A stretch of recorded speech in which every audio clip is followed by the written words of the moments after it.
গাজাবাসীকে দমন পীড়নের নতুন কূটকৌশল বের করেছে ইসরায়েল। যেখানে প্রাণ বাঁচাতে খাদ্যের জন্য হাহাকার করছে গাজাবাসী, সেখানে প্রতিবারই তাদের সাথে মশকরা করে ইসরায়েল যুক্তরাষ্ট্র। বর্তমানে ইসরায়েল ও আমেরিকার পক্ষ থেকে যে স্বল্প পরিমাণে খাদ্য সহায়তা গাজাবাসীকে দেওয়া হচ্ছে, তার মধ্যেও কেনা মেশানো হচ্ছে মাদক, যার প্রভাবে স্বাস্থ্যহানি হতে পারে নানা রকম প্রাণঘাতী রোগ। আর এই রোগ যেন এক ভয়ঙ্কর ছদ্মবেশে আসা বিপদ। গত 28 জুন বার্তা সংস্থা আনাদুলু এজেন্সির প্রকাশিত এক প্রতিবেদনে উঠে আসে এক চাঞ্চল্যকর তথ্য, যাতে উল্লেখ করা হয় ফিলিস্তিনিরা আমেরিকার সাহায্য বিতরণ কেন্দ্র থেকে যে আটার বস্তাগুলো পায়, তার ভেতরেই পাওয়া যায় প্রেসক্রিপশনে ব্যথানাশক ঔষধ অক্সিকোডন।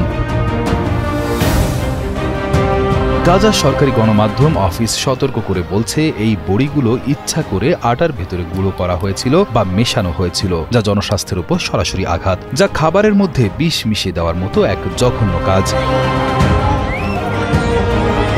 গাজার গণমাধ্যম অফিস এই জঘন্য অপরাধের জন্য সম্পূর্ণভাবে দায়ী করছে ইসরায়েলকে। তাদের অভিযোগ, এর উদ্দেশ্য হল মাদকাসক্তি ছড়িয়ে দেওয়া এবং ফিলিস্তিনি সমাজের বুনিয়াদকে ভেতর থেকে ধ্বংস করে দেওয়া।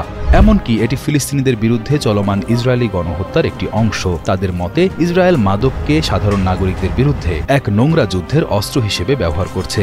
এ যেন এক অদৃশ্য আঘাত, যা সাধারণ মানুষের জীবনকে তিলে তিলে শেষ করে দেবে।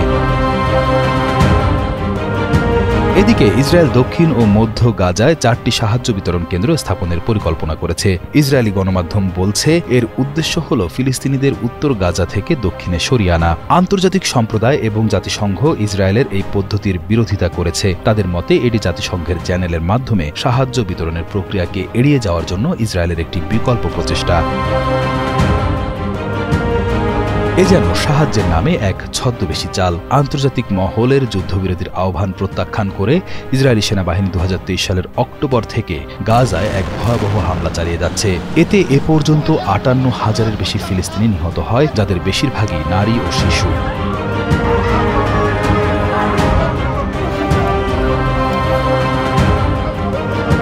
এ যেন এক অবিরাম ধ্বংসলীলা, যেখানে নিরীহ মানুষের জীবন হয়ে গেছে মূল্যহীন। গত নভেম্বরে আন্তর্জাতিক অপরাধ আদালত ইসরায়েলি প্রধানমন্ত্রী বেনিয়ামিন নেতানিয়াহু এবং তার সাবেক প্রতিরক্ষা মন্ত্রী ইয়োভ গ্যালান্টের বিরুদ্ধে গাজায় যুদ্ধাপরাধ এবং মানবতার বিরুদ্ধে অপরাধের জন্য গ্রেফতারি পরোয়ানা জারি করেছে। গাজাবাসীকে সরবরাহ করা আটার বস্তায় মাদক পাওয়ার ঘটনা যেন নতুন করে ইসরায়েল ফিলিস্তিন সংকটে আগুনে ঘি ঢেলেছে, যা পুরো পরিস্থিতিকে আরও জটিল এবং ভয়ঙ্কর করে তুলেছে।